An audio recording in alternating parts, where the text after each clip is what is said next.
बोले श्री प्राणनाथ प्यारे की जय। श्री सतगुरु महाराज जी की जय। बंदो सतगुरु चरण को करो सुप्रेम प्रणाम। अशुभ हरण मंगल करण धनि देव चंद्र जी नाम। श्री प्राणनाथ सतगुरु परम विनय करो प्रणाम। उभरे विकट कपाट सुमरन जिनके नाम। श्री राम रतन सतगुरु मेरे काटो सकल कलेश। चरणों में करो वंदना हृदय करो प्रवेश। श्री प्राणनाथ निज मूलपति श्री महराज शुभ नाम। तेज कुंवर श्यामा युगल को पल पल करो प्रणाम, पल पल करो प्रणाम। बोले श्री प्राणनाथ प्यारे की जय। श्री सतगुरु महाराज जी की जय। धामधनी के अत्यंत लाडले मैं प्राण आधार प्यारे सुंदर साथ जी, आप सबके चरणों में कोटि कोटि प्रेम प्रणाम जी। सुंदर साथ जी, अब हमारा प्रसंग चल रहा है सृष्टि रचना का प्रसंग। तो पिछली वीडियो में हमने जाना कि इस सृष्टि रचना का जो महाकारण है वो क्या है? धामधनी की इच्छा है। तो सर्वप्रथम राज्य महाराज जी के दिल में ही इच्छा उत्पन्न हुई कि मैं अपनी ब्रह्म आत्माओं को अपने सत अंग का खेल दिखाऊं और अपने सत अंगों में अपनी आनंद अंग ब्रह्म प्रियाओं की अंतरंग लीला का अनुभव कराऊं। तो सर्वप्रथम जो राज्य महाराज जी के दिल में उपजा कि हक के दिल में उपजिया, देखाऊं अपना इश्क और देखाऊं अपनी साहिबी। जो रूहे जानत नहीं मुतलक, जो मेरी रूहे मेरी इश्क और साहिबी के बारे में नहीं जानती, तो मैं उनको अपना इश्क और अपनी साहिबी दिखाऊं। फिर जो अक्षर ब्रह्म अंतरंग लीला को नहीं जानते, तो मैं उन्हें ये अपनी अंतरंग लीला का अनुभव कराऊं। तो राज्य महाराज जी के दिल में जो इच्छा उपजी, जो दिल में लिया, तो उसी का जब विस्तार हुआ तो वो हम ब्रह्म प्रियाओं के और अक्षर ब्रह्म के मन में भी वो इच्छा उत्पन्न हुई। पहले हके लिया दिल में, पीछे आया माहे नूर, तिन पीछे हादी रूहन में यूं कर हुआ जो। तो सर्वप्रथम धामधनी के दिल में इच्छा उत्पन्न हुई तो वो बना महाकारण। फिर यही इच्छा राज्य महाराज जी के अंदर से ब्रह्म आत्माओं के अंदर आई और अक्षर ब्रह्म के अंदर आई, तो ये बना सृष्टि का कारण। तो दोनों के दिल में एक दूसरे की लीला देखने की इच्छा उत्पन्न हुई।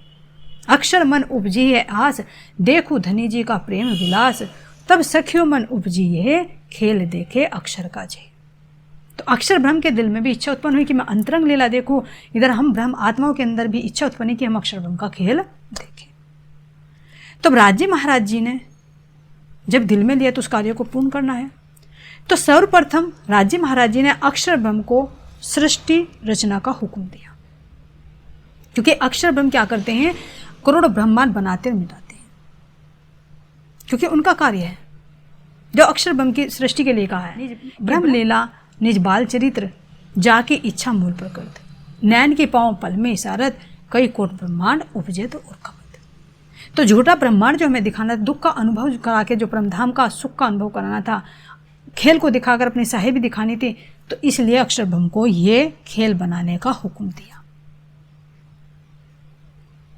तो अब इसमें हम देखते हैं कि किस तरह से अक्षर ब्रह्म पर हुक्म हुआ, कैसे उसने फिर सृष्टि की उत्पत्ति की। तो इससे पहले हमें राज्य महाराज जी ने, जो हमारी लीला चल रही थी दिन भर, तो जैसे ही हमारा 4:30 बजे का समय हुआ तो राज्य महाराज जी ने हम सब ब्रह्म आत्माओं को मूल मिलावे की हवेली में बैठा दिया। जो हमारा श्री रंग महल है उसकी प्रथम भूमिका की चौथी हवेली जो नंबर आती है, गोल हवेली, तो उसमें हम ब्रह्म आत्माओं को बैठाया और वहाँ बैठाकर हमारे 3 वादे किए। तो मूल वादे कौन से हैं? तो सर्वप्रथम वादा हमने किया था कि जब धामधनी में खेल में भेज रहे हैं तो हमने कहा कि हमारा इश्क बड़ा है तो ऐसा हो ही नहीं सकता हम आपको भूलें। 100 बेर देखो चाहे अजमा के, धामधनी से कहा चाहे 100 बेर अजमा के देखो, लेकिन हम आपको नहीं भूलेंगे। फिर जब राज्य महाराज जी ने कहा कि तुम मुझे तो भूलोगी, तुम अपने आप को भी भूलोगी, तो फिर हमने एक दूसरे को सावधान करते हुए एक दूसरे से वादा किया कि जो तू भूले तो मैं तुझे पल में दूंगी जगाए, और जो मैं भूलूं तो तू मुझे तुरंतियों बताए। तो एक दूसरे को जागृत करने का, सावचेत करने का वादा हमने एक दूसरे से किया। और तीसरा विशेष वादा धामधनी ने हम रूहों से किया कि तुम खेल में जा रही हो तो मैं वहाँ पर तुम्हारे लिए शास्त्रों में साक्ष्य भी भेजूंगा, अपने रसूल को भी भेजूंगा, अपनी श्यामा जी को भी भेजूंगा और खुद फिर मैं स्वयं भी तुम्हें जागृत करने के लिए आऊँगा। तो वो वादा धामधनी ने निभाते हुए सर्वप्रथम हमसे पहले खेल में आए। हमको खेल दिखावन काज, हमसे आगू आए श्री राज। तो किस में आए? यह अक्षर ब्रह्म पहले क्या करेंगे? सृष्टि को बनाएंगे। तो अक्षर ब्रह्म को कैसे सृष्टि बनवाई? ऐसे तो अक्षर ब्रह्म पहले भी सृष्टि बनाते थे और आगे भी बनाएंगे, करोड़ों ब्रह्मांडों का कार्य ही है। लेकिन पहले क्या करते थे? वो अपनी इच्छा से, अपनी कल्पना से बनाते थे। तो जो कल्पना करते थे अक्षर ब्रह्म, वो साकार रूप ले लेते थे, तो बनते रहते थे और मिटते रहते थे। लेकिन ये विशेष ब्रह्मांड जिसके बात कर रहे हैं, जो अब है, जिसमें अब वर्तमान में, तो ये विशेष ब्रह्मांड जो बना है, ये राज्य महाराज जी के हुक्म से अक्षर ब्रह्म ने बनाया है, जिसके शास्त्रों में भी बहुत महिमा गाई गई है, जिसके 28वें कलयुग की तो बहुत ही अधिक महत्ता बताई गई है। क्योंकि 28वें कलयुग में जो निष्कलंक बुद्ध अवतार इमाम मेहंदी के रूप में प्रकट होंगे, तो उनकी साक्षी सभी वेद शास्त्रों में लिखी है। तो इस ब्रह्मांड की बात की जा रही है कि अक्षर ब्रह्म ने ये ब्रह्मांड कैसे बनाया। तो सर्वप्रथम अब हम देखते हैं परमधाम के अंदर हमारा रंग महल है और बिल्कुल उसी के सामने अक्षर ब्रह्म का अक्षरधाम है। देखिए परम, ये है हमारा परमधाम। तो परमधाम के अंदर ही क्या है हमारा? ये है श्री रंग महल। अब रंग महल के सामने ही ये क्या है? अक्षरधाम।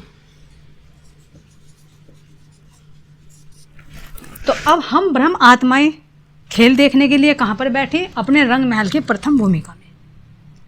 अब हमें तो खेल देखने का हुक्म हुआ, लेकिन उससे पहले अक्षर ब्रह्म को सृष्टि रचना का हुक्म हुआ। तो जब सृष्टि रचना का हुक्म हुआ, तो राज्य महाराज जी ने अक्षर ब्रह्म को जब हुक्म दिया कि तुम ब्रह्मांड बनाओ, तो कैसे बनाया? जो पहले जागृत में बनाते थे, अब ये ब्रह्मांड उन्होंने सौपन में बनाया। जो जागृत में ब्रह्मांड बनाते थे, अब सौपन में वो ब्रह्मांड बन रहा है, क्योंकि बीज तो उसके अंदर है। तो ये कैसे बना?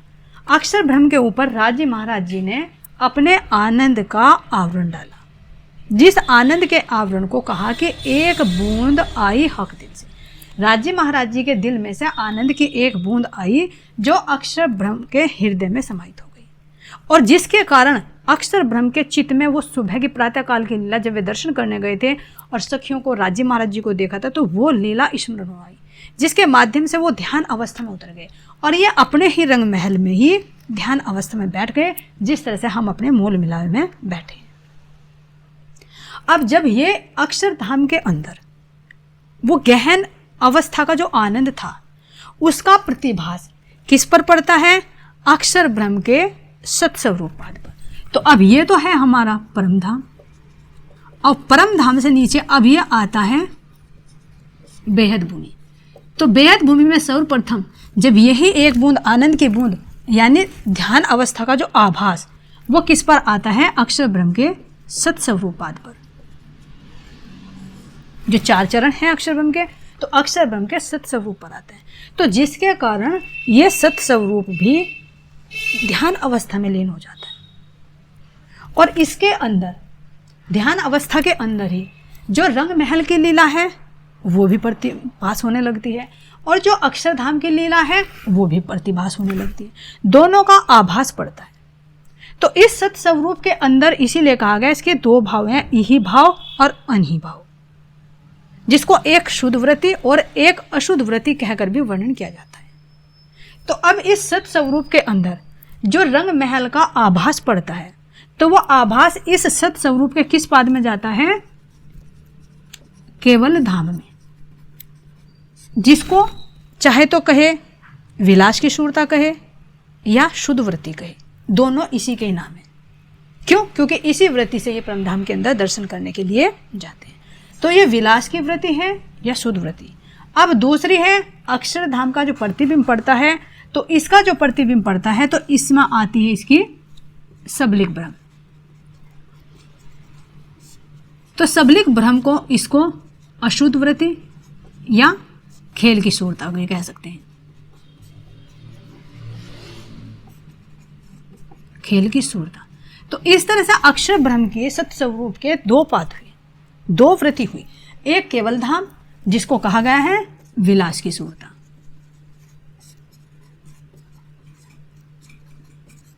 और इसको कहा गया है खेल की सूरता। तो जो परम धाम के आनंद के जो लहर उठी वो तो किस में आ गई, केवल धाम के अंदर। तो इसीलिए केवल धाम बिल्कुल परम धाम जैसा है, उसके अंदर भी वही रसों की अनुभूति होती है जो हमारे परम धाम के रंग महल में होती है। तो इसीलिए इसका प्रतिबिंब को शास्त्रों में इस केवल धाम को ही पूर्ण ब्रह्म कहकर वर्णन किया गया है। इसको ही रसो व ब्रह्म और ब्रह्म वैसे कहकर वर्णन किया जाता है। लेकिन इसका जो वास्तविक है वो कहाँ पर है, परम धाम के अंदर है। अब ये देखते हैं, जो आनंद की लहर उठी तो वो केवल धाम के अंदर आई, लेकिन इस सत्य स्वरूप की जो दूसरी वृत्ति बनी वो खेल की सूरता बनी। तो इस खेल की सूरता में ये जो सत्य स्वरूप के अंदर क्या है, मूल प्रकृति। इस सत्य स्वरूप के अंदर क्या है, मूल प्रकृति। तो यहां पर तो ये मूल प्रकृति है, लेकिन जब ये ही मूल प्रकृति इस सबलिक भ्रम के अंदर आती है तो ये कहलाती है शिवा प्रकृति, जिसको चिदानंद लहरी भी कहते हैं। तो यहां पर ये आती है चिदानंद लहरी।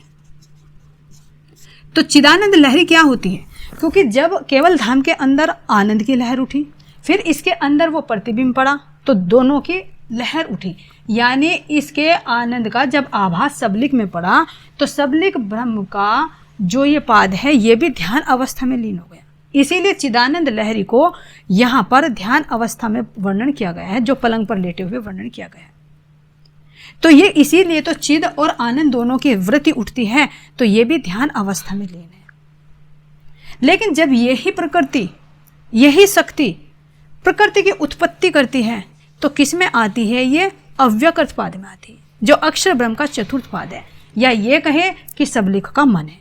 तो अब ये यहाँ पर चिदानंद लहरी क्या कहलाती है, इसमें शिव होने के कारण इसको शिवा प्रकृति भी कहते हैं,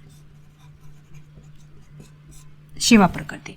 अब यही शिवा प्रकृति जब सृष्टि रचना में परिवर्त होती है तो ये किस में आती है, जो सबलिक का मन है, कौन सा है, अव्यकृत ब्रह्म। ये है मन, इस मन से सृष्टि की उत्पत्ति की जाती है। तो अब ये चिदानंद लहरी, यानी ये कहे कि सबलिक का स्थूल और अव्यकृत का महाकाल, जिसको नित्य वैकुंठ कहकर वर्णन किया गया है। तो ये अक्षर ब्रह्म, अव्यकृत ब्रह्म के 4 पाद होते हैं। कौन कौन से, एक तो हुआ प्रणव ब्रह्म, दूसरा हुआ सूक्ष्म, सूक्ष्म में क्या आता है, काल निरंजन, चौथे में आता है 7 शून्य, और इसमें आता है सबलिक का स्थूल।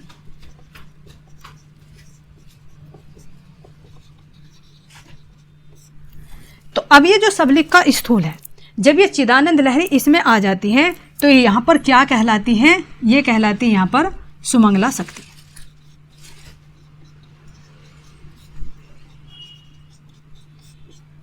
अब ये है तो यही शक्ति, लेकिन इसका रूप कैसे परिवर्तित हो रहा है, सत स्वरूप के अंदर ये मूल प्रकृति है, जब ये सबलिक में आ जाती है तो ये शिवा प्रकृति कहलाती है, और जब ये अव्यकृत के अंदर आ जाती है तो ये कहलाती है सुमंगला शक्ति, जिसको आदि शक्ति या आदि माया भी कह सकते हैं। अब ये यहां से सृष्टि की उत्पत्ति कैसे करती है, जैसे अब ये अव्यकृत ब्रह्म है, तो अव्यकृत ब्रह्म के अंदर प्रणव ब्रह्म में क्या है, ओम शब्द है, ओम, यानी जिसके अंदर 5 तत्व निहित हैं और 5 वेदों का ज्ञान है। तो अपने ये अव्यकृत पाद से ही सृष्टि की उत्पत्ति अब करते हैं।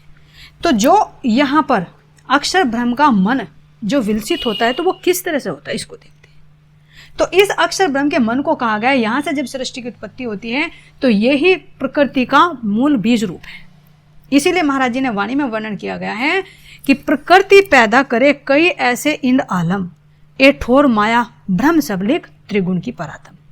तो ये कौन सी प्रकृति है जो ब्रह्मांड को पैदा करती है, कई ऐसे इंद आलम, तो ये कौन सी है, यही है हमारा सबलिक का स्थूल, या कहे अव्यकृत का महाकाल, ये है सुमंगला शक्ति।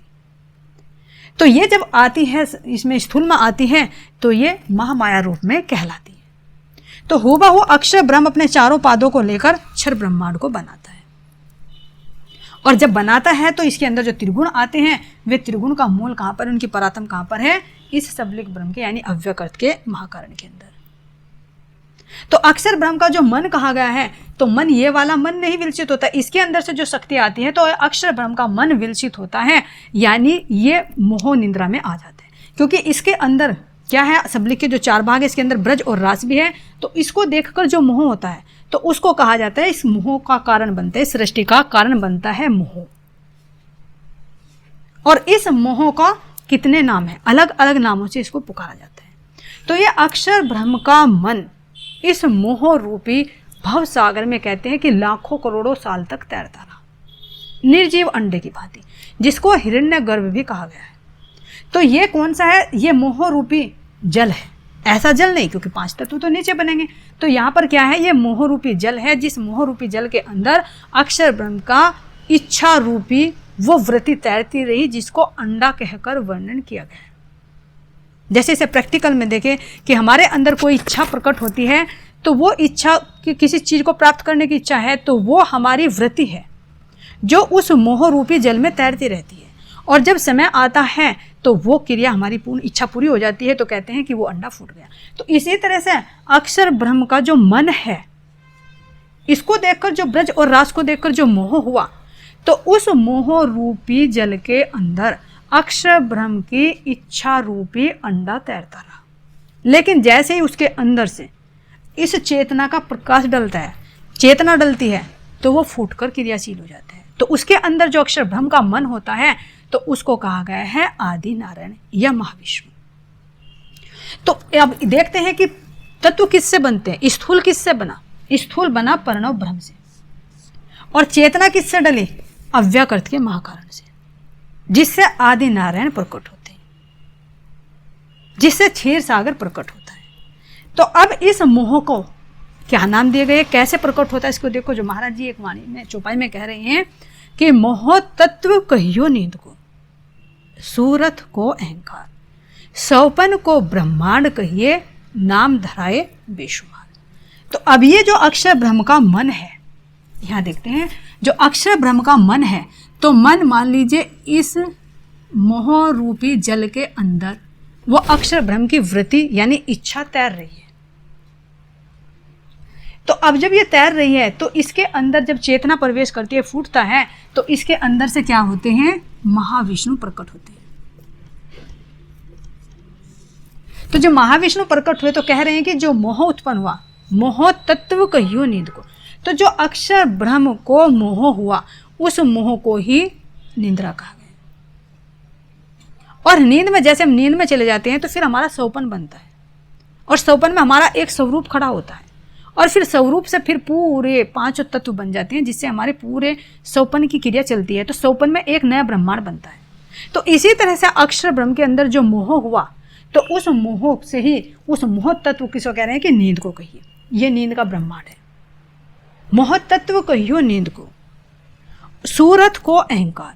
तो ये जो सूरत आई अक्षर ब्रह्म की, जो वृत्ति आई, तो वृत्ति को कहिया अहंकार, अहंकार जिसमें महाविष्णु प्रकट हुए। तो मोह तत्व कहियो नींद को, सूरत को अहंकार, और फिर सौपन को ब्रह्मांड कहिए, जो सौपन बना अक्षर ब्रह्म का। तो इसमें हम चाहे लें तो पूरा ब्रह्मांड ले ले, 14 ब्रह्मांड, तो ये सारा क्या है, इसके ब्रह्मांड है पूरा, जो सौपन है। सौपन को ब्रह्मांड कहिए, नाम धराए बेशुमार। तो ये जो ब्रह्मांड है, इसके नाम बेशुमार कौन कौन से महाराज जी ने वर्णन किया, 8 नामों से इसका विस्तृत वर्णन किया है।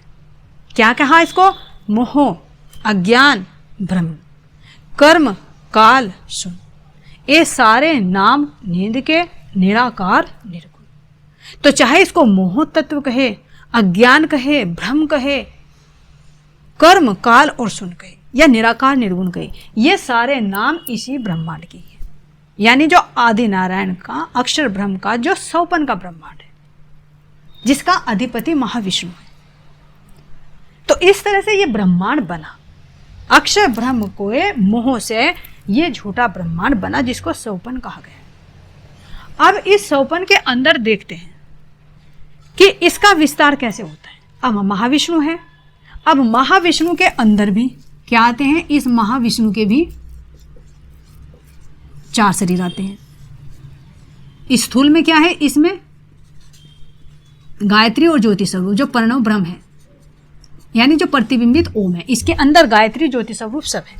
इसके अंदर महतत्व आता है, जो काल निरंजन का प्रतिबिंब है। कारण के अंदर 7 शून्य आते हैं, जो ऊपर के इस अव्यकृत का प्रतिबिंब है।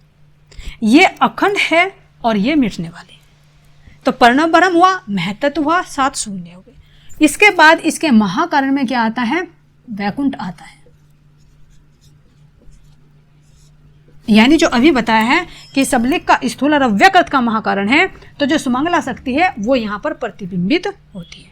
तो इसको यहाँ पर वैकुंठ कहा जाता है। लेकिन ये कौन सा है? ये नित्य वैकुंठ है और ये है वैकुंठ। तो जिस तरह से अक्षर ब्रह्म के मन रूपी अव्यकृत पाद से सृष्टि की उत्पत्ति होती है, जिससे महाविष्णु प्रकट होते हैं, ठीक इसी भांति आदि नारायण के भी जो स्थूल है, प्रणव ब्रह्म है, उसमें अनेकों 14 लोग ब्रह्मांड बनते रहते हैं और मिटते रहते हैं। और उन सब का संचालन क्या करते हैं?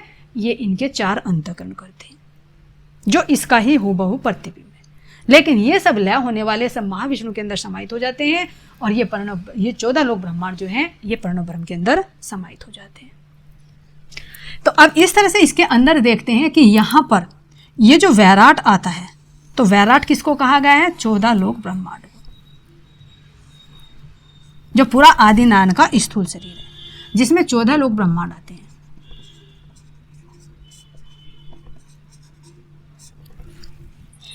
तो अब ये जो प्रणव ब्रह्म है यानी प्रतिबिंबित ओम है, इसका विस्तार कैसे होता है?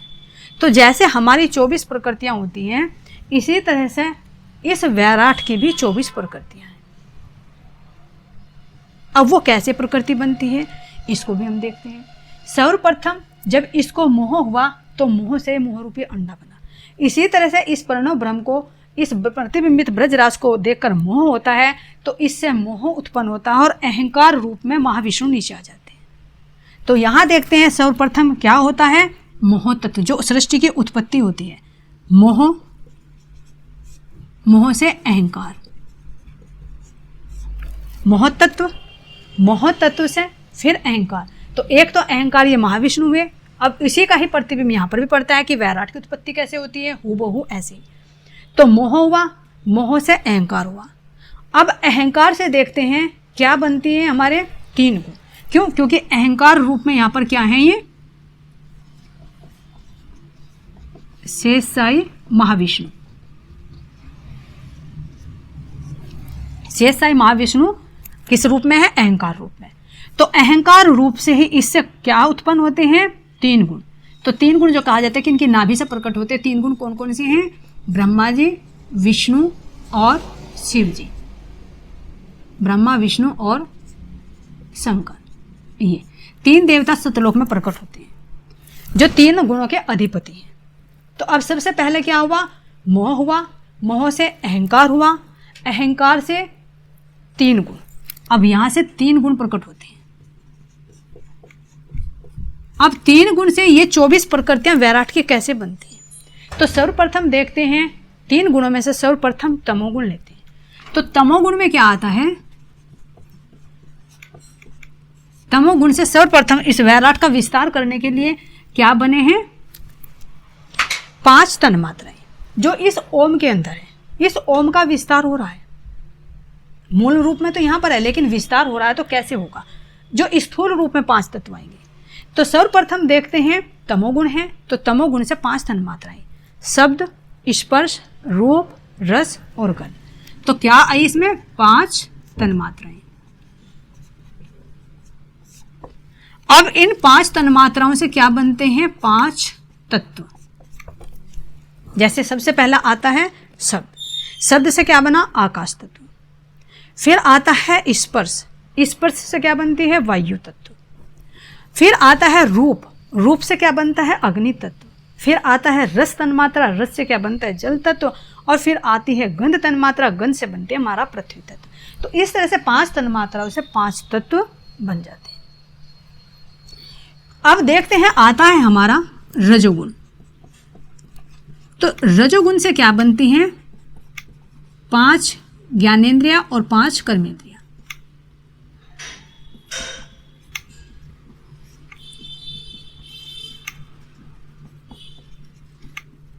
5 कर्मेंद्रिया। अब आता है हमारा सतोगुण। सतोगुण से वैराट के बनते हैं 4 अंतःकरण।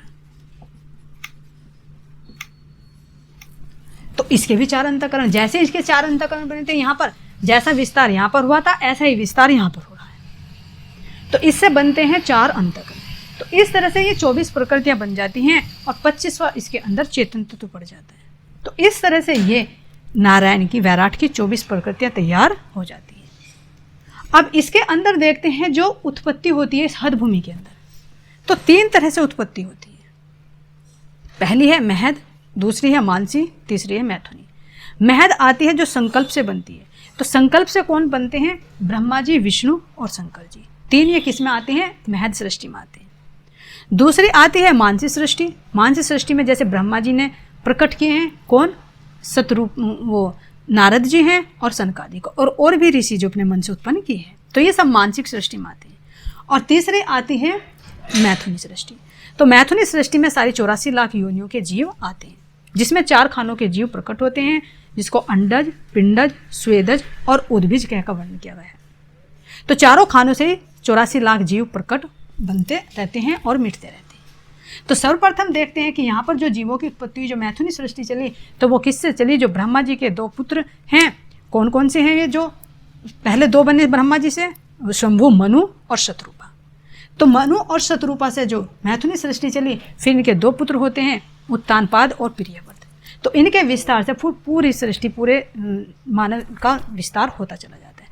तो इस तरह से ऐसे ये ब्रह्मांड, जैसे इसके अंदर ये 14 लोक ब्रह्मांड, कैसे जैसे कहा कि हवा के अंदर धूल के कण उड़ते रहते हैं, इसी तरह से ये अनंत करोड़ों 14 लोक ब्रह्मांड बनते रहते हैं और मिटते रहते हैं, पानी के बुलबुलों की भांति। तो और ये सब किस में समाहित हो जाते हैं? महाविष्णु में, और महाविष्णु भी फिर किस में समाहित हो जाते हैं? अपने मूल में। तो इस तरह से अक्षर ब्रह्म का कार्य है कि झूठे ब्रह्मांड बनाना और मिटाना। यह है इनकी निज बाल लीला, जो दुख सुख का ब्रह्मांड बनता रहता है और मिटता रहता है।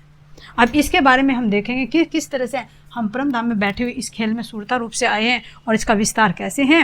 तो इसका वर्णन आगे की वीडियो में किया जाएगा कि जब से सृष्टि बनी है, जब से और अब तक का कितने समय बीता है, जो 28वें कलयुग की विशेष बात की जाती है, जिसमें निष्कलंक बुद्ध अवतार की साक्ष्य वेद शास्त्रों के अंदर हमें प्राप्त होती है। बोलिए श्री प्राणनाथ प्यारे की जय, श्री सतगुरु महाराज जी की जय। प्रणाम जी।